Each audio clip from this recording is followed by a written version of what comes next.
Except for I can't remember how to, oh, here we go, share my screen.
All right, I think we're ready to start.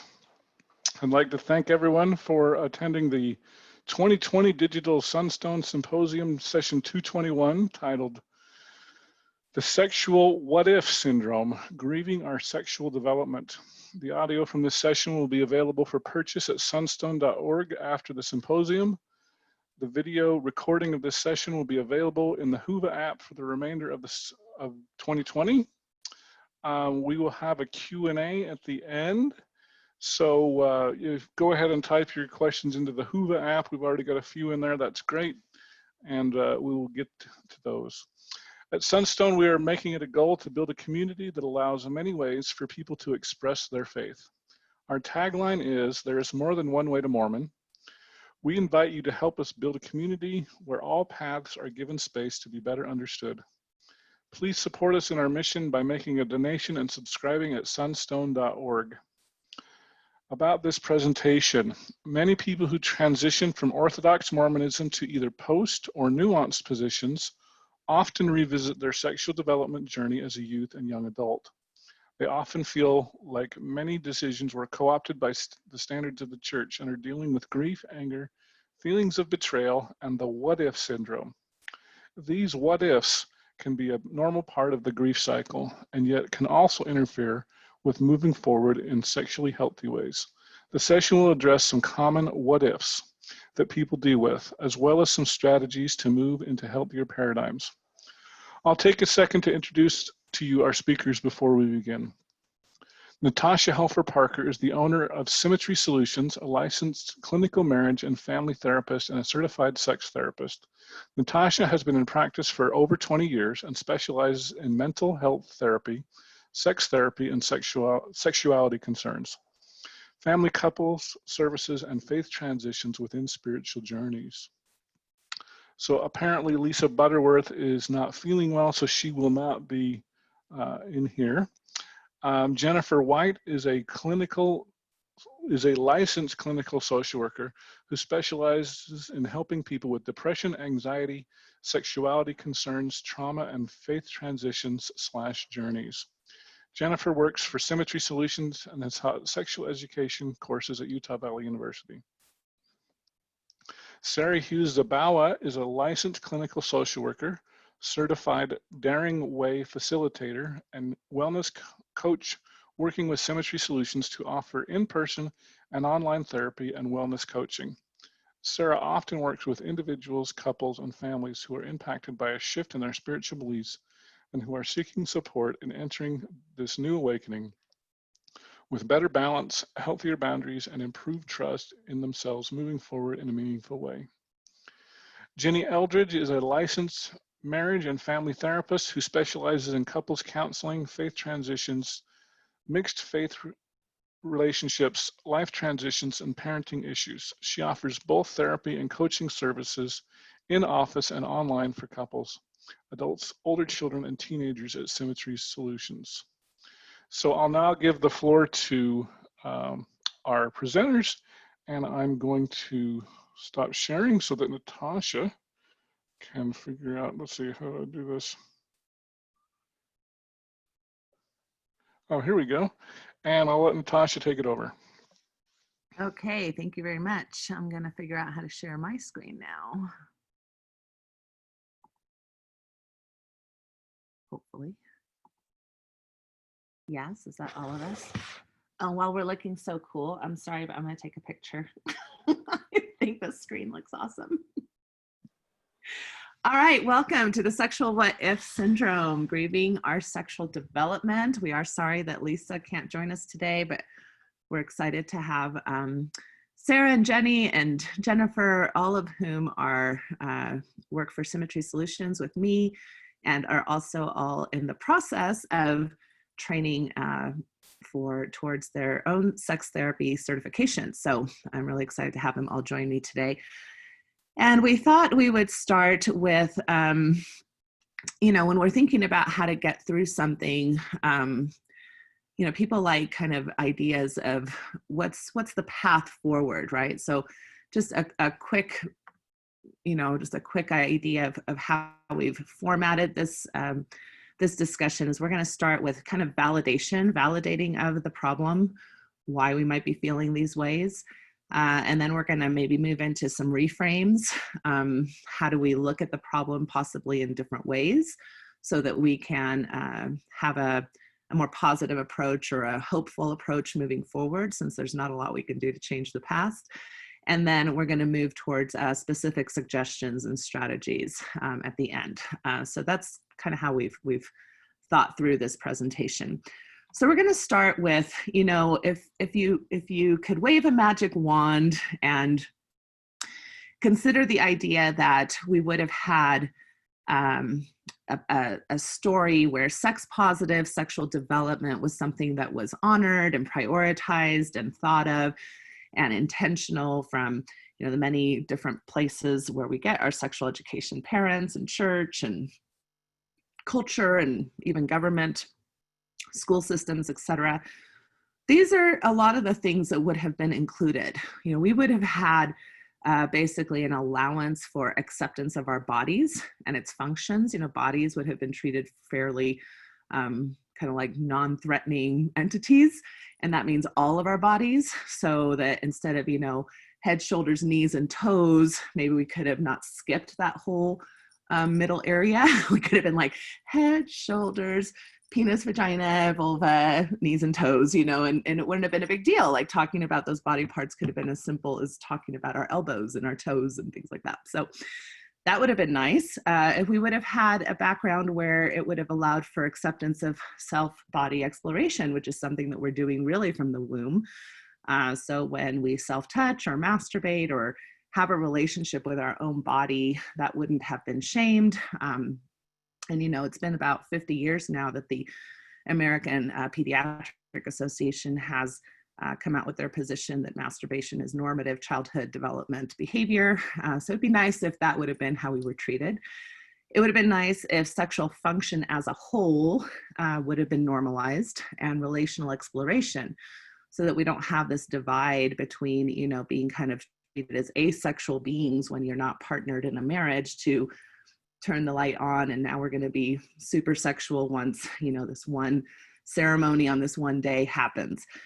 So all along the life cycle, sexual function, how sex works, how bodies work would have been, normalized. And also we would have had bridges towards that end goal where, you can have some relational exploration through crushes and teenage land types of spaces. It would have been nice if our gender identity and gender roles would have been treated as normal in the sense of having some fluidity, that we don't necessarily all fall into traditional masculine and feminine roles, that we don't all necessarily fall along the binary of gender expression, as we typically tend to think about in our current culture. It would have been nice if it would have been normalized to have a fluid presentation of sexual orientation, and that people show up all over the spectrum in regards to being attracted to the opposite sex, to the same sex, to both, to neither, to all of, everything in between. It would have been nice if sexual fantasy and eroticism would have been seen as normalized, that we are very imaginative and curious creatures, and that a lot of that has to do with our eroticism and things that turn us on, things that we think about maybe when we're 7 years old and masturbating, and then 15 years old and masturbating, and then 18 years old and maybe kissing somebody, and etc. Instead of being seen as something negative. It would have been nice if we would have been offered comprehensive sexual education, in our school systems and and even in other systems, so that it wouldn't have been just so reproductive focused or even fear and danger focused, that it could have been pleasure focused, and it could have included all the parts of our erotic selves instead of just the reproductive parts, which is, by the way, one of the reasons the clitoris is not mentioned in current public school education, because it has no reproductive use. Isn't that lovely? Then it would have been nice if we would have had a lot of emphasis on, instead of, protecting yourself from an STI with a condom, which is important, but also to have a lot of emphasis on consent and sexual boundaries and communication. Not how do body parts come together, but how to communicate. How does the verbal aspect and the visual aspect and the communication aspect happen during our sexual educations? And it would have been really nice if sexual expectations by the overall culture would not have tied our own sexual development, our own sexual explorations, our own sexual thoughts, our own sexual experiences to anything having to do with our integral worth as a person, that it would have had nothing to do with whether or not a divine being was disappointed or pleased in us, and that it would have had nothing to do with eternal consequences. In other words, a very fear-driven approach. So this would have been nice if these things would have been offered to us.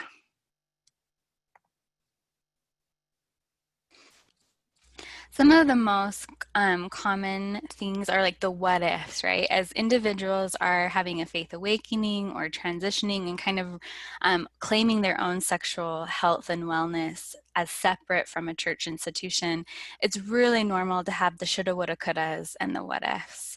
One that's very common in the work that we do with clients is complex feelings of either shame or guilt regarding masturbation, including interviews regarding masturbation. And while some individuals have positive, healthy experiences with ecclesiastical leaders talking about sexual health and wellness, a large portion do not. And one of the ones we most often see in our practice is being shamed for masturbation.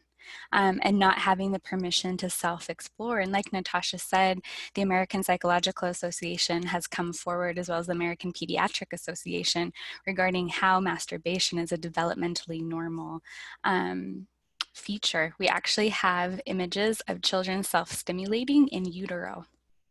There can be shame and guilt for premarital sex or exploration, because we come from an abstinence-based culture, and there isn't permission for the very natural, often organic occurring sexual exploration in early relationships and later relationships. There's this intense feelings of shame and guilt, and as adults come forward and they're unpacking their sexual histories, it's really common to realize, I really wish that was normalized. I wish I didn't feel the level of shame and guilt. And I want to name the difference between shame and guilt really quickly. Shame is the feeling that I am bad, which is very detrimental to our development. Guilt is I have done something bad. Oftentimes, sexual choices within Mormonism has the connotation that you are bad, even though I recognize the church is trying to change and move to more of the guilt behavioral model.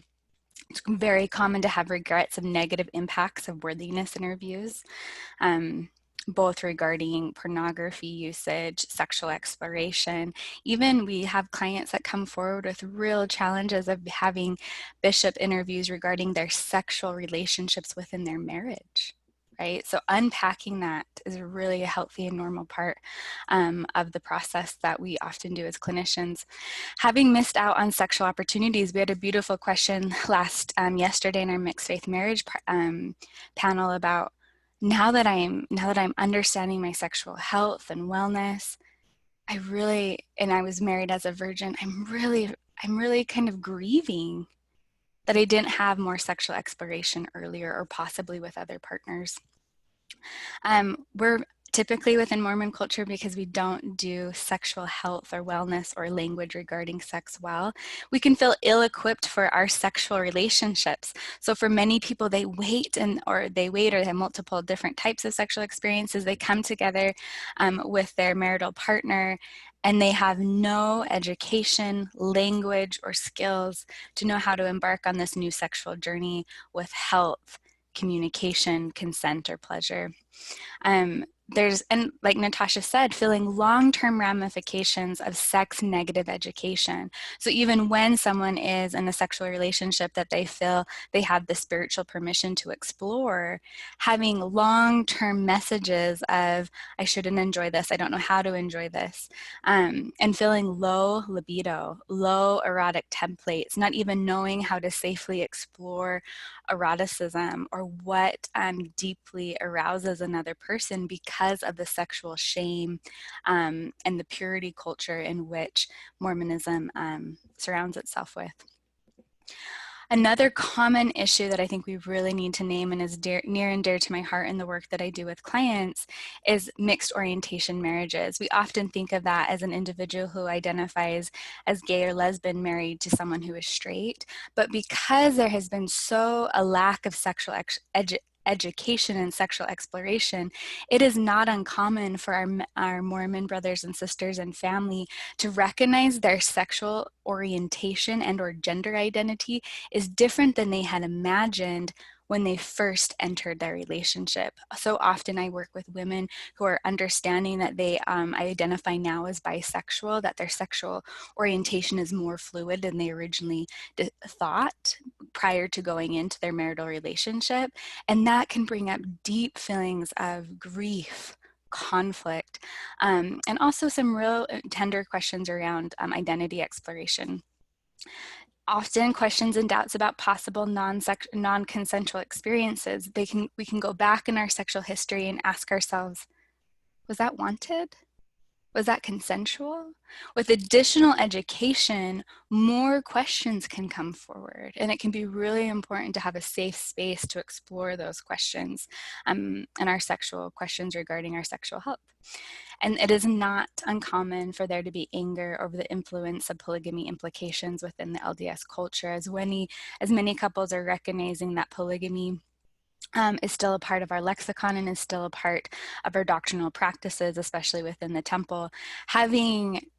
Having candid conversations about fears of polygamy, either in your young adulthood or in your current life, and how that has impacted your sexual life history is really important. As a panel, we were talking the other day about this, and I remember as a young person, probably 16 and 17, and being deeply concerned that I would be a polygamous wife in the eternities, and what that would mean for me. Right? So this is not uncommon, and it's something that we don't have often the language to name or safely name within our Mormon experience. So yes, you were possibly harmed and affected by negative sexual messages. And so this is where we're going to reframe and do a therapeutic principle of where we show you it is not just one or the other, it is both. So one of the reframes that we would like to offer you is that this is not a unique problem to Mormonism. So we don't say that to minimize the impact of the messaging that you might have received from Mormonism that wasn't very helpful, but just to let you know. Jenny, we're having a hard time hearing you. I don't know if you can get closer to your microphone or something. Oh, sure. Try this again. Is that better? A little bit. Keep talking. Let me bump up my audio. Is that better? Yeah, a little bit better. Yeah. All right. Sorry about that. So one of the reframes that we would like to offer you is this is not unique to Mormonism. And so we don't say that to minimize the impact that Mormonism messaging may have had on you, but to offer you the idea that this is a common human problem throughout the whole globe. It's, when we're adults, we tend to want to think about what our childhood was like and maybe romanticize or idealize what would it have been like if I wasn't raised in this particular situation. If it wasn't like this, then maybe this wouldn't happen. If it wasn't like that, maybe this wouldn't have happened. But the reality is that many cultures, many families, many governments, and many religions all have a lot of sexual negative baggage to sift through. It just seems to be part of the millennial human story. And you can check that with yourself by maybe talking to a close friend or maybe a close family member, even just listening to different podcasts where they're talking about their own exposure to sexual experiences and education. You'll find that there tends to be a lot of awkwardness around all of that. It just seems to be sort of this human story that we have. And finally, as professionals, we just want to offer to you that we see people of all kinds of backgrounds come into our offices with all kinds of sexual difficulties as well.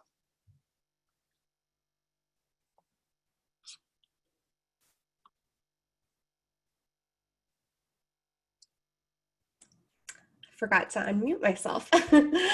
All right. It's really important for us to have realistic expectations about these things. And this, Jenny briefly said some things about this. So these are some good questions for us to consider. Would we have had access to the experiences the way that we think that we would? Now, this picture on here on this slide is actually John Oliver. And it was 2015, he did a great episode on sex education and actually has some very good information. And in there, he said something kind of funny as a way to kind of laugh at himself. He's like, abstinence is a healthy choice that many will make either by choice or, as I can attest, by circumstance.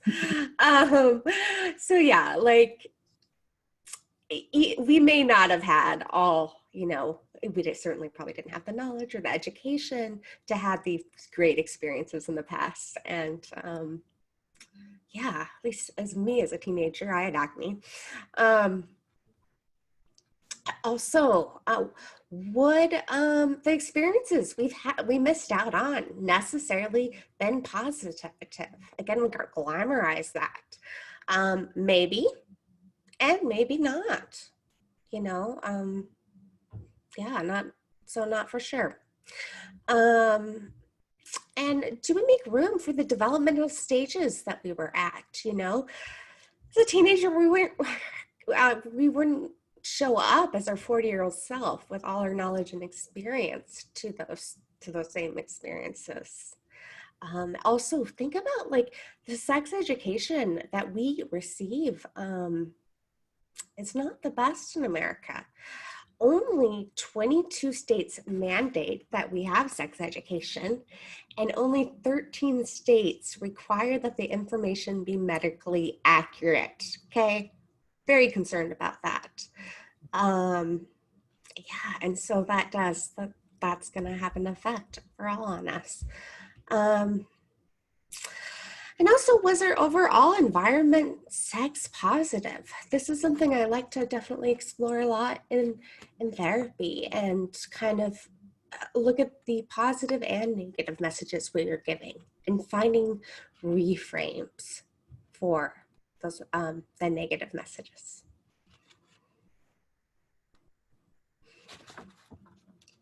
So this whole grass is greener is a very common way that we think about the past. It's interesting that, one of the traits of human nature is to retell our stories, to go back and retell our stories and to with hindsight, there's a lot of things that you would think about now that you wouldn't have thought in the past. But yeah, it's not always, the grass isn't always greener, right? It's kind of the way that saying goes. And there's some wisdom in that, because we don't have, all of these things are happening within the context of our imagination and our creativity, but not in the context of reality. And most situations, have issues too that we don't necessarily perceive. And it's a common tendency to think about the good stuff versus the possible bad stuff. So kind of like, Jen was saying in the last slide, sexual experiences can go either way. This idea that somehow if I hadn't been Mormon, if I hadn't been taught sex negativity, I would have had all of these wonderful experiences.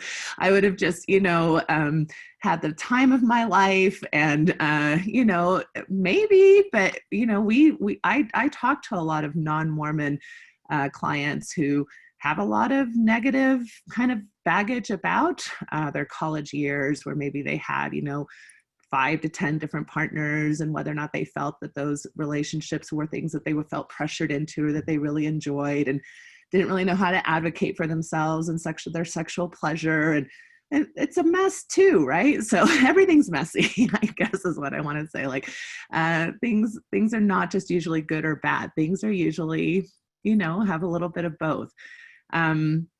People who have more partners and experiences still present with sexual problems. I mean, sex therapists obviously don't just exist in religious cultures.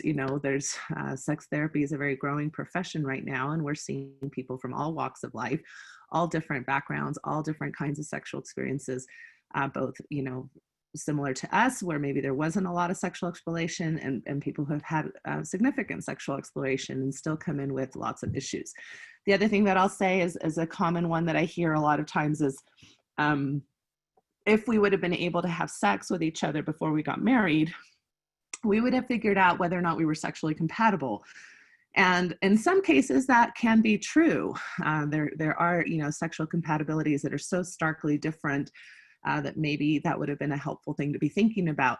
And most of us in young women, when we were coming up with our lists of what we wanted in our sexual partner, we weren't taught to include, sexual attraction as something that you might put on the list right under, priesthood holder.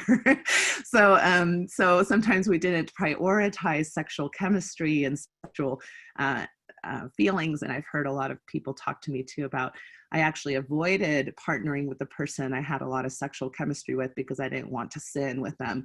So instead I married my best friend, or the person that maybe I had less erotic energy with. So that can be problematic. At the same time, I want to say that sexual attraction and sexual relationships, especially in long-time monogamous relationships, tends to be fluid as well. There are plenty of people that had super hot sex before they were married or right in their honeymoon periods, and 10 years into the, into the relationship, they're really struggling to recapture that erotic energy between them. So again, I don't want you to just assume that if we had done this, we wouldn't be having the current problems that we're having. Maybe, maybe not.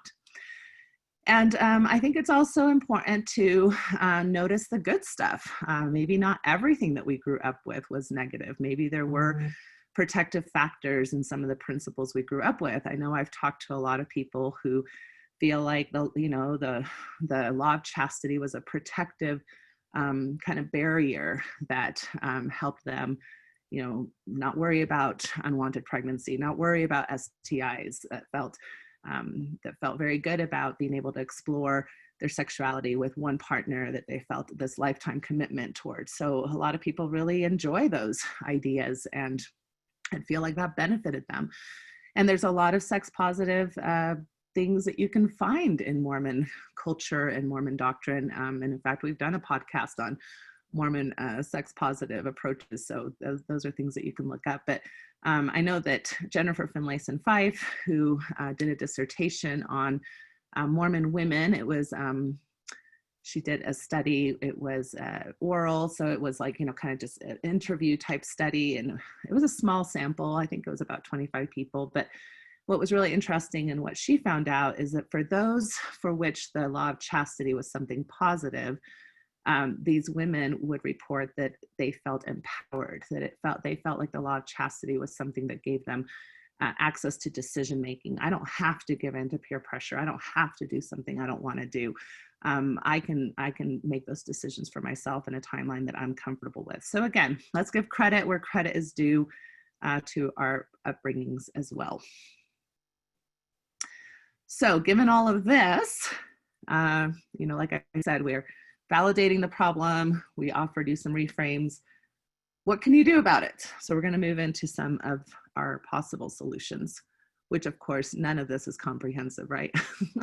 But one of the things that we can do, which is kind of what Jenny was talking about in her slide, is normalize, right? So we are not the only people that deal with these kinds of issues.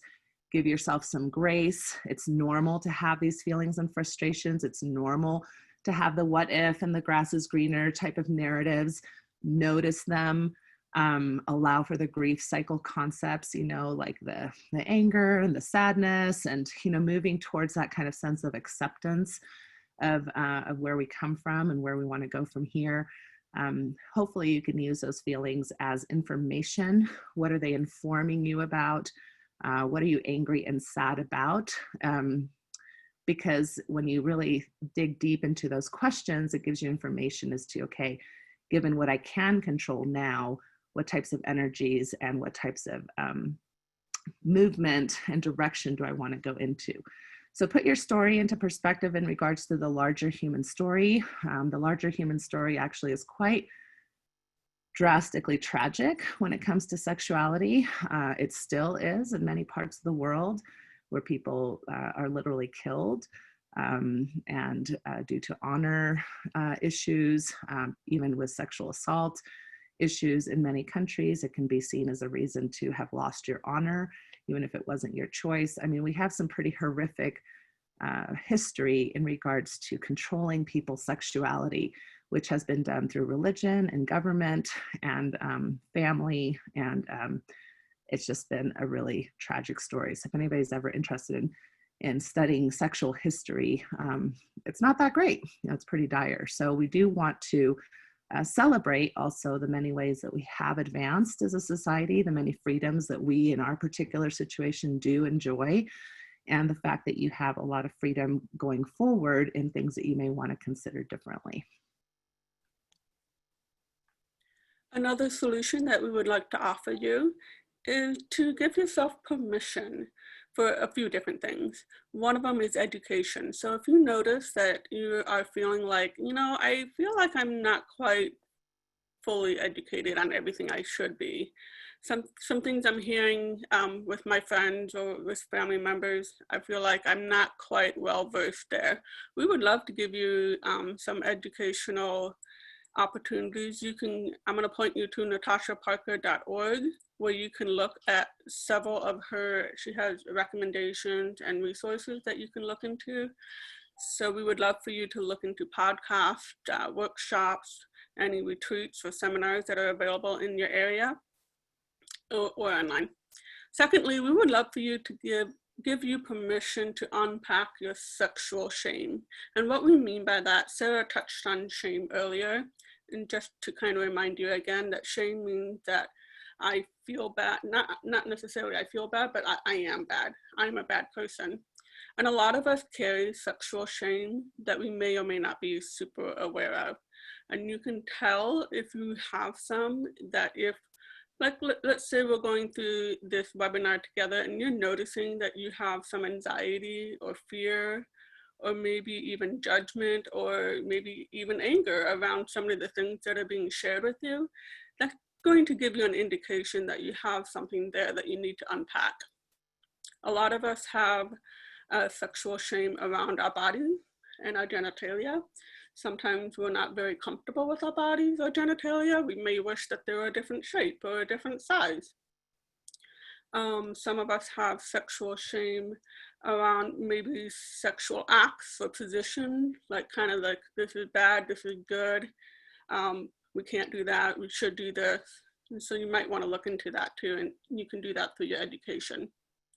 And we would really love to give you permission to allow or explore what your relationship with your own pleasure and eroticism is. And some of us do carry some sexual shame in that area. about, and that tends to be correlated with the morality that we grew up with. Again, that binary, this is good, this is bad, yay versus nay. I can't have this, or if I deny myself pleasure, that means I'm being more spiritual. And so we would love for you to continue to explore that relationship. And just one more thing, we might have sexual shame around some fantasies or things that we get turned on. And I just want to point out that we know through research that a lot of people have fantasies about things that they don't really want to happen in real life. And so people tend to carry some shame around that, and we would love for you to unpack that as well too. And so some of these things you may be able to do on your own, and through your own education, and some of these things you might need professional help with too. Particularly those who've also had some sexual trauma, you might need someone in the professional realm to help you unpack that as well too. All right, understanding your sexual values. This is such an important concept. Definitely as a way to improve your sexual lives. And it also gives a lot of education. And we start, like, I normally start with these basic principles. These are actually, we get these from Doug Braun Harvey. And he's done a lot of research as well as looked at a lot of the definitions of sexual health that come from the World Health Organization. That's part of how I came up with these. So these are consent. And we think that's clear, but it isn't always. Consent is, most sexual education doesn't say anything about consent. So that's definitely a concern of mine. So with that, think about, is there a clear yes? Are they saying yes? Is there a clear yes from their body language and verbally? Is it safe for them to say no? Can you choose whether or not to engage in a sex activity? Can you stop the activity at any time during your sexual contact? Very important things to be safe in a relationship. Non-exploitive, and this actually covers a lot. For what, if any, are there power imbalances? And there's probably to one degree going to be a little bit of that. Is information being withheld from one partner? Is guilt being used? Pressuring the other person in any way to have sex? So there's a lot to explore with that.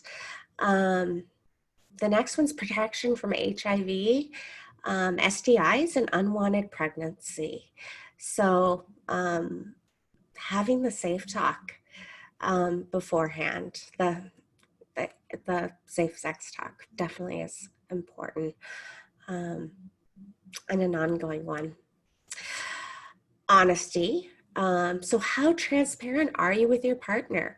Are you sharing your wants and desires with your partner? Are you keeping your agreements? There is sometimes some tension with safety and desire. And so part of these is kind of figuring out a way to balance that. Honesty is certainly important, but that doesn't mean we have to say that you look ugly. Like, you know what I mean? The way that we're showing up and being honest, we can do that in kind ways. Having shared values, and part of that really is like, this is sometimes called the other sex talk. What does having sex mean to you? What do you want that to include? There's so much there to explore. And then mutual pleasure, certainly very important. Making sure that these experiences for both partners, that they are having pleasure. And there's a lot of education, as has already been mentioned, that we don't, most of us don't get. definitely, I think it's important to have education about the clitoris. Um, yeah. So there's so much here just with those 6. Natasha has actually done a podcast on each one of these topics that are over an hour. So this could take a lot of time, but I'm not going to take that right now. Now, you guys, we're each the authority of our own life, and we get to kind of add to this. What are the values that are important to you? What's important to you with your sexual health and satisfaction and well-being, and taking time to explore that and make your list. This is often a therapy assignment. I think all of us give, and really thinking, what are your values, and are those informing your decisions? So take time to reflect on that. And this really helps you kind of, I think, show up as your genuine self.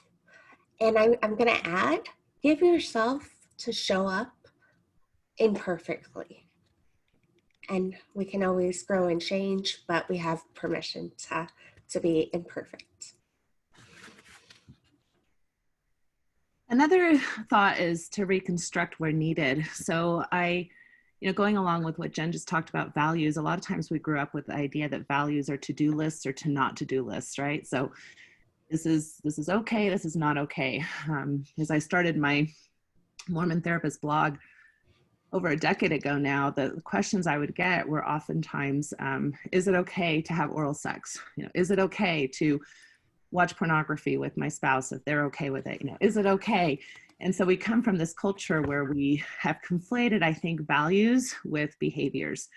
So I think going back to the drawing table and really understanding what is okay with us, right? Not that some outer authority is necessarily giving us this information, but what are we going to be okay with? And so in regards to dealing with sexual what ifs, if you are sad, for example, that you never got to have a one-night stand. Well, a one-night stand may not even fit into your values. It may not, who knows? But one of the things that I really like about Modern Family, the show Modern Family, is that the couple that is heterosexual and has all the kids, I forget their names, but they have this like yearly tradition where they go out and they pretend they don't know each other, and they pick each other up, at the bar, and they have this kind of flirtatious playfulness, and they rent a hotel, and they go have, hookup sex with their spouse, so they have this very playful, creative way to include something that maybe they have a fantasy about, but they don't have really any interest, or it doesn't fit with their values to do in real life, but they're still engaging in the eroticism of that idea. So you can do that through solo sex, if your partner isn't interested in maybe the same things that you are excited about. You can, hopefully in your partnership have an idea that you have a right to some sexuality that's just personal and individual and your own, which is something that usually we didn't grow up with that idea. So through solo sex or masturbation or your own erotic imagery or relationship with erotic materials, you can play in fantasy world and some of those things. Obviously, you can, in partnered sex, do some things that are fun and decide to do differently. Like now we are going to have a relationship with oral sex, whereas maybe before we didn't. You can have fantasy sex, kind of like what I just described. And, some people do actually explore consensual non-monogamy options to explore certain things that maybe they want to explore outside of the two bodies that are within a monogamous marriage. It's not as common, but there are ways to do that. And I am actually doing a presentation tomorrow on consensual non-monogamy and how to avoid pitfalls and grief in that regard. Taking a personal ownership and shared sexuality approach, I think, is really important. Like I was mentioning, most of us were given the idea that, you belong to me, I belong to you, all these romantic notions that, you're my soulmate, you're my one and only. They can sound really romantic, but when you really look down and kind of unpack them, they're pretty possessive. They're pretty much about, if I'm not comfortable with something, you don't have the right to. And so that's a very interesting tension that's very common in negotiating sexual contracts.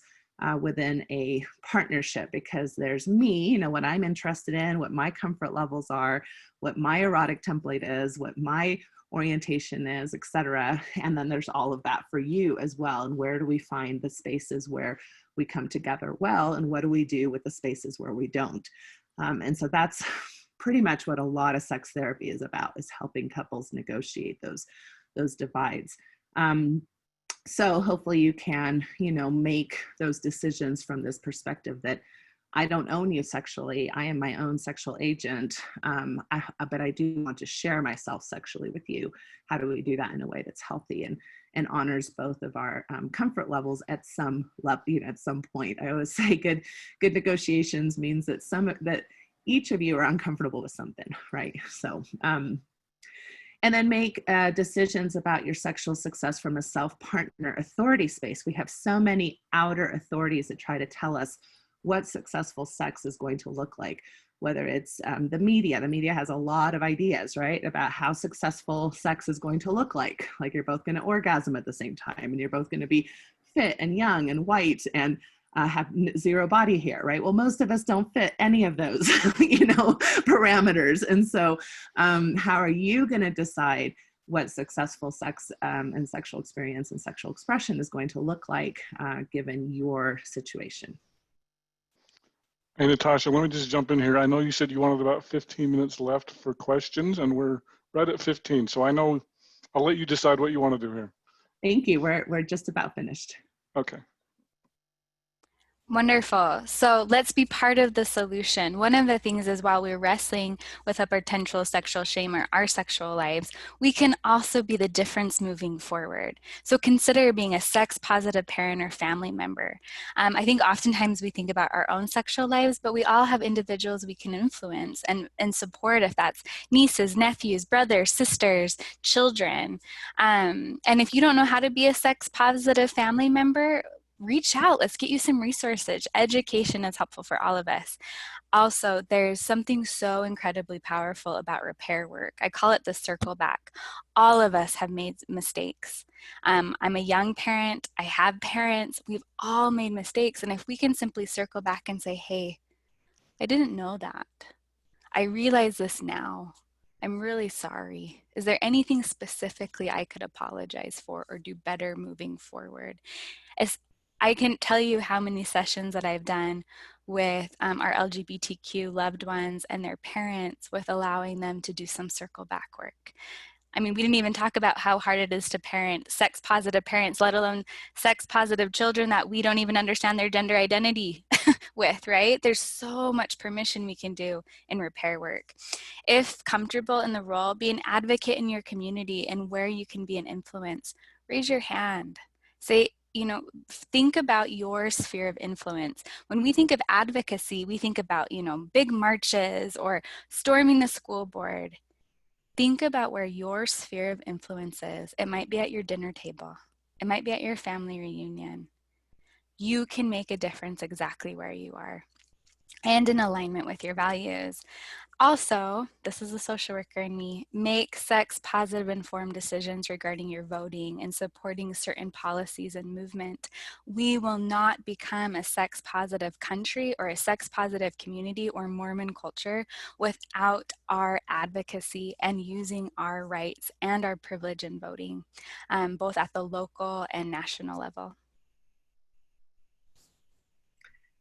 So thank you so much for attending this. We hope we've hit on some useful ideas and thoughts. And then I would like to open up the rest of the time for questions. All right, so first question that we've got here says, what if I had less guilt as a teen for just about every remotely sexual thought? Even in most of my 20-year marriage, I have only had a few years guilt-free, and I am 43 years old. Oh, how would my life be different?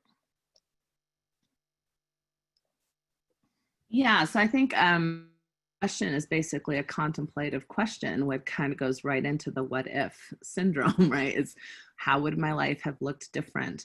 And I usually encourage people to, you know, when you think about these things, not that you have to think about it from the timeline that I'm going to share right now, but it's kind of like, give yourself, like 10 minutes or 15 minutes or half an hour or 3 days or whatever it is to really think through those things. What's the sadness there? What do you imagine could have been different? What comes to mind as you contemplate that? How do you visualize aspects of yourself having been different? Be mad about it. Be sad about it, right? Like lean hard into those feelings. Hit a pillow or two, right? Go on a run, like really let yourself go there.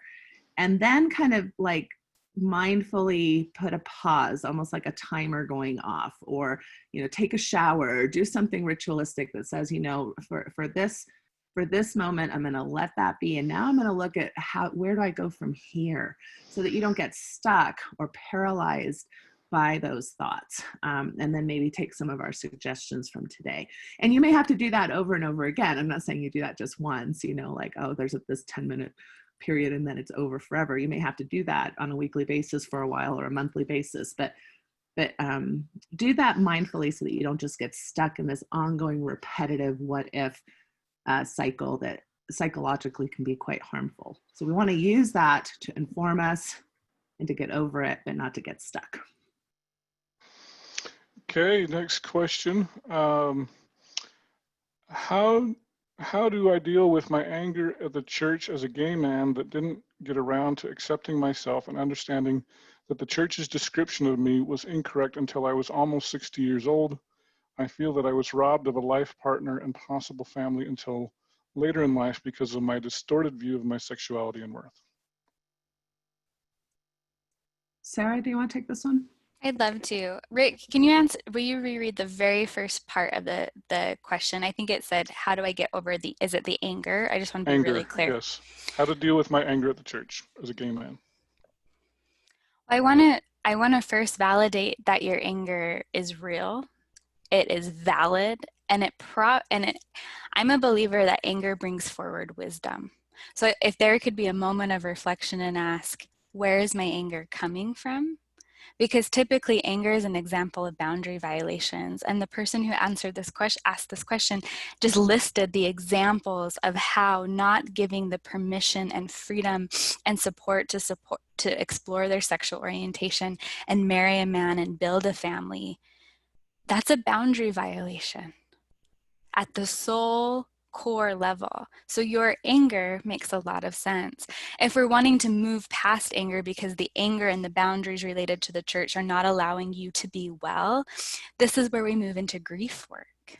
It's really looking at how do we give the church less power in our lives now and in our sexual choices now. So I guess my answer, there's no simple answer, but it's a process. It's about naming your grief. It's about naming your anger, and probably working with someone to really think about what now. How do I need to write a letter to the church? Do I need to make a public statement? Is there something symbolic to name and create a boundary with that anger? And at the same time, with anger being a normal part of grieving, how do we move through that, accept it, and also have moments of more hope, of reconciliation if that's possible, looking to what do we want to do with your sexual orientation and your sexual identity now? Really quickly, I would add that in the cases of sexual orientation wounds, sexual trauma wounds, those types of wounds are at a level that we would say you deserve help with that. If you can have access and resources to a therapist, a professional mental health person who can help you work through that, because those things are so difficult that it's hard to work through on your own. In addition, Natasha, building community of likewise individuals who survived that specific type of sexual trauma. I'm immediately thinking of our affirmation LGBTQIA+ family and friends community. Sometimes having a collective space to know you're not alone in both your anger and your grief can be a really important part of the community healing process. Perfect. I just want to also add a layer of clarification that having anger isn't necessarily a bad thing to have. Sometimes it, as Sarah mentioned, it informs us of boundary crossing. It informs us of actions that we want to take. It's not necessarily something that we have to stop and get rid of. It can be part of the process that can be quite a positive movement moving forward. Okay, next question. I was abused for years in my marriage, and now I have an LGBT plus child. I have discovered much I didn't know. How do we prevent a new generation from not realizing that, for example, a hypersexual man and a demisexual woman will not probably have a great life together?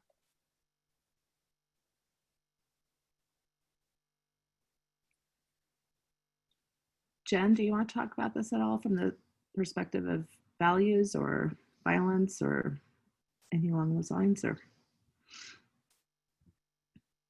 not to put you on the spot. Well, can you just repeat the question? Okay. I was abused for years in my marriage, and now I have an LGBT plus child. How do we prevent a new generation from not realizing that a hypersexual man and a demisexual woman will not probably have a great life together? Okay. Well, there's a lot there. There's a lot. That's pretty complex. There's 4 different ways we could go in that question alone. Yeah, I don't know how to give a simple answer. I do want to just validate that, like, gosh, a lot of feelings there. And yeah, for any relationship to be successful, looking at the values is the sexual values is a good way to start. And what are your sexual values? And exploring that. And being able to choose for yourself, not what maybe other people are telling what's going to be right for you, but kind of owning your own decision and exploring that in a healthy way.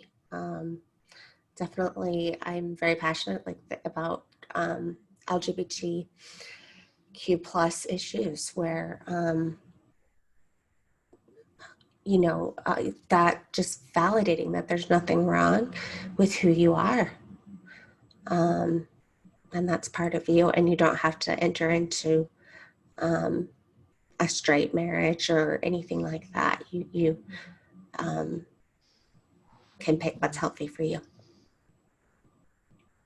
I think too, like so much of what the question is also, it just points to a generational gap. When I was growing up, demisexual, like what the heck is that? Whereas the newer generations have done a great job of really adding, why do we say LGBTQIA plus? It's like there's all these words and all these new ways that people are learning. I have a right to label myself in a variety of ways. It doesn't have to be homosexual, heterosexual anymore, and so I think that at the base of the question, it's about education. How do we offer or are open to educational information that the younger generation is much more savvy about? We maybe didn't get that. If you're older than 35, you're having a different experience than those who maybe are in their mid-20s right now, or even those who are teens. So yeah, being open to your kid and sharing, these are some of the things that we weren't taught were important to prioritize. Should we, we probably should prioritize the mating process at a higher level than just whether or not we're both active members of the same church, right? We probably should consider other ways whether or not we're compatible. I think a very harmful message that we've gotten at church sometimes is that as long as you're both, aligned with God, any 2 people can make it. Oh, not so much, there's a lot of things that go into successful partnerships, from personality traits, conflict resolution, sexual chemistry, et cetera, et cetera. So I think you're already on the right path by asking this question. How can I basically tell my kid, you probably need to look at, a lot of parts of what's going into a long-term partnered decision. Sarah, did I cut you up? I just wanted to name that the person asking this question already looks like they have done really good education in even naming the different compatibilities in their sexual partnership, as well as recognizing, let's do the circle back. Let's go to your kid and say, hey, mom and dad were really incompatible and we did not have the sex education that we would really like you to have, especially as an LGBTQ individual. How can we support you in getting the resources we didn't have? Okay. Next question. Do you have suggestions for how to navigate conversations about what ifs with your spouse in a healthy way? Jenny. Too many Jennies in the room. I know. Yeah, that's a great question, because that's kind of going back to negotiating with your spouse. So when you're negotiating with your spouse, you kind of want to bring up the feeling. Hey, this is just something I'm feeling and wondering about. It might be a little bit uncomfortable for you. What do you think about this? And as we mentioned in our seminar last night, we want to kind of use a measurement scale of how comfortable you are with making new changes when you're negotiating with your partner.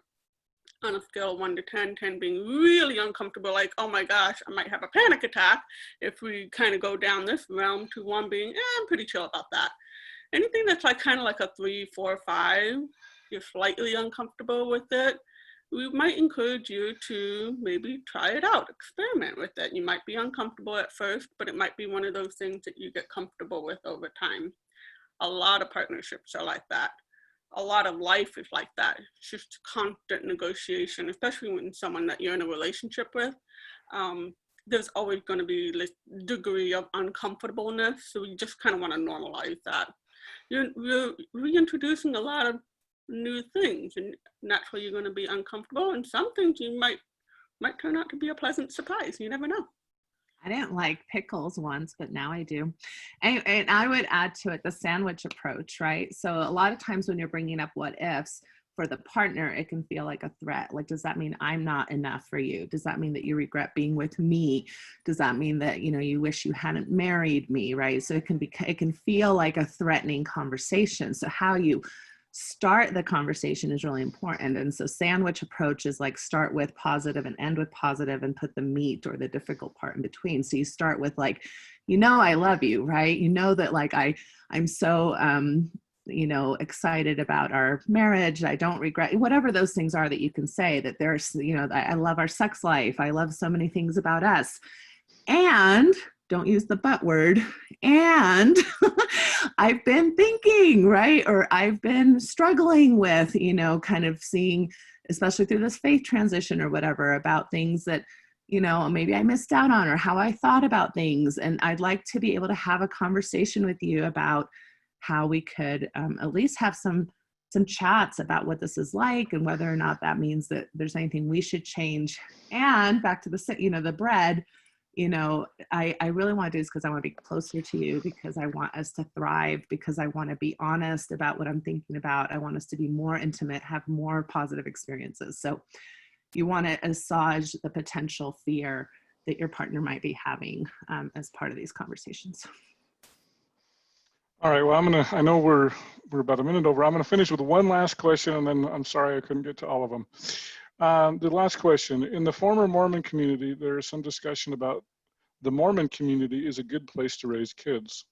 Mormon views on sexuality seem like it is basically a very unhealthy environment that starts damaging people from a young age. Based on sexuality education, isn't the Mormon culture a very damaging environment? Does it have any redeeming value? I'm sure we could all have thoughts on this. I'm just going to say really quickly, there was a sex positive podcast that I did. I think if you Google Natasha Helfer Parker, sex positive Mormonism, you could look at that, because I do think there's two sides to every coin. I do think also that as a parent, you have a lot of influence. So in my family, oftentimes if we came home from church and I had heard something negative, I would say something like, by the way, I don't agree with sister so-and-so on this particular topic, right? So kind of model disagreeing with leaders or people in the church is a good way to teach critical thinking for kids. And then you also want to be able to give them permission to have their own ideas and values, and also teach them boundaries. So for example, if you're ever in the bishop's office and you don't feel comfortable answering a question, you can always say, I don't want to answer that question, or I need to go to the bathroom, or I want my mom, right? Or things like that. So teaching boundaries, etc. That the reality is that many environments are not necessarily healthy. You could say the same thing about the public school system, or going to grandma's house, or going to a certain church environment. All environments have a risk to potentially sexually harm our kids. So if you're going to decide to have a relationship with an entity that has some potential issues, how do you help your kids have boundaries, education, and give them permission for critical thinking and not be in trouble with you if they disagree? And there's actually some things that they could really benefit from that in being in an environment where they have a voice. So, and then if you feel like you need to leave because it's unhealthy, that's perfectly fine too. And I know many parents, for example, of gay, transgender kids who make that choice, because in a lot of ways, yes, the Mormon Church is currently having standards and ideas around certain aspects of sexuality that I'm very comfortable saying are sex negative and potentially abusive and harmful for many aspects of the society. All right. Well, thanks, everybody. I'll try to sneak in one last thing here before I let you go. It says, how do we find a sex-positive therapist who understands LDS struggles? I think we have 4 people right here. So do you guys have an email address or anything you'd like to share? Yes, and we're on the WOVA app, Symmetry Solutions. Check out our page. We also have a giveaway. All of these amazing people are offering 1 hour of their therapy or coaching services as a giveaway, so go sign up for that. We also have the Mormon Mental Health Association that I helped found, where we vetted all of the therapists that are on those directories to be sex positive, faith transition friendly, and LDS culturally competent. So, and then we're Symmetry Solutions, and we can also help you with other resources, even if you don't choose to see us. We're always happy to give you referrals. All right, thanks everybody. Enjoy your lunch, and we're going to end this session. Thank you. I'm so sad I didn't get to see anybody.